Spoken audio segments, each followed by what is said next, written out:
What is up, guys? Noli here, and welcome to Team Mask of the Week. I believe it's episode 4. I've missed a few episodes, obviously, when I've been away, and last week. However, this week it's going to be a day late. Of course, the usual day is Saturday, but I had a bit of a computer malfunction last night. But let's get on with the mask. The idea was brought to me by Sir Kelly, who thought the four horsemen of the apocalypse would be perfect, and I absolutely agree. However, Sir Kelly used the 4 overkill masks, of course these 4 guys, to create War, Death, Pestilence, and Conquest. However, I think because I've used a similar idea before with those skulls, I'm going to go for a different idea, but keep the 4 horsemen. Okay, so let's start off with War, and who else could do the War better than the Troubled War veteran? I haven't really done a lot with this mask, so it's nice to finally have a chance to incorporate it. Okay, so starting off with the material. When you think of War, for me, copper or bronze always comes to mind. I think copper is actually a slightly better colour for this, while bronze might have been a better theme. So we're going to go with copper. Next up for the pattern.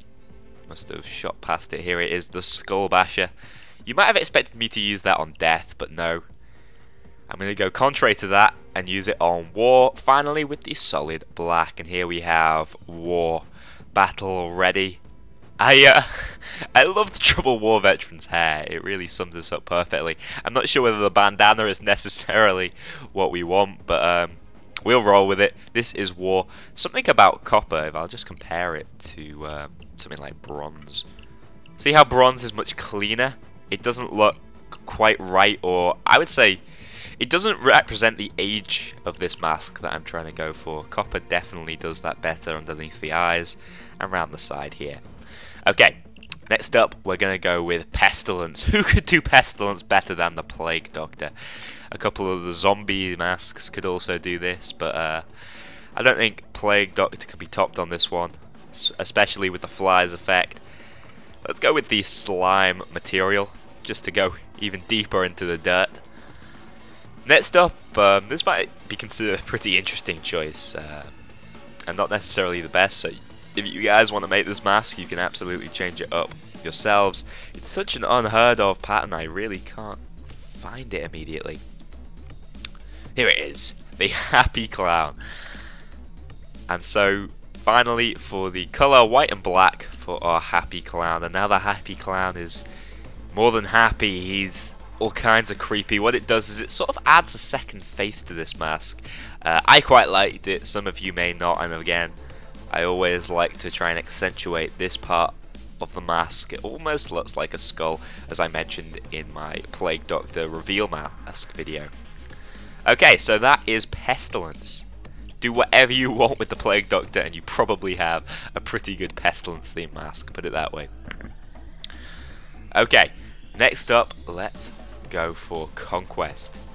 Now, Conquest is a difficult mask. I was thinking who could represent Conquest, and eventually I came up with the idea of using the Anonymous mask, just because he looks a lot like Guan Yu, the patron saint of war in Chinese mythology. So, you know, I could have used him for War, but Conquest seems to fit this mask a little better, and I think titanium is the metal we want to use to represent this guy's steel.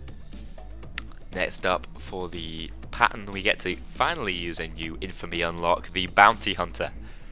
Looking a little bit like Boba Fett, but that's not all.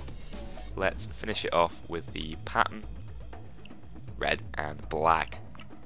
So here we have Conquest. I've actually had a few problems using the Bounty Hunter pattern successfully, and so I'm pretty happy that I could finally use it alongside this mask. So that is Conquest. Now finally, we're moving on to Death.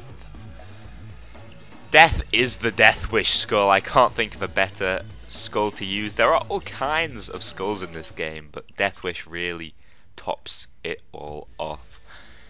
Okay, so starting off with the material, let's go with the Sinister, or actually I'm going to change my mind at the last minute here and go with Oily Metal. I was looking at these two next to each other, but oily metal, I think, is representing death a little bit better than the blood. It's sinister. Okay. So, see, I don't necessarily see death as the bad thing here. You know, death is always represented in mythology just to do its job. It's not... For example, Hades is not an evil god. He just is resolute in what he has to do. Okay. So, we get to also use another infamy pattern. We get to use the rib cage here on death. And finally, for the colour, let's go with white and dark grey. Sorry, got that completely backwards. Let's go for grey and black. That's the right way around this time. We've got the whitish coloured horns, grey though, tarnished by age, black running through the eyes and through the chin.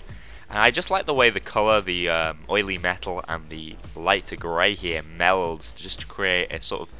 Instead of there being a definite end and start of where the pattern is, it just becomes one with the material. And that's always what I strive to do when choosing my materials alongside patterns. I think that's the best way to create a mask. So, this was the 4 Horsemen of the Apocalypse. Thanks a lot to Sir Kelly for that fantastic idea of using Death, Pestilence, Conquest and War in conjunction with my Mask of the Team Mask of the Week series.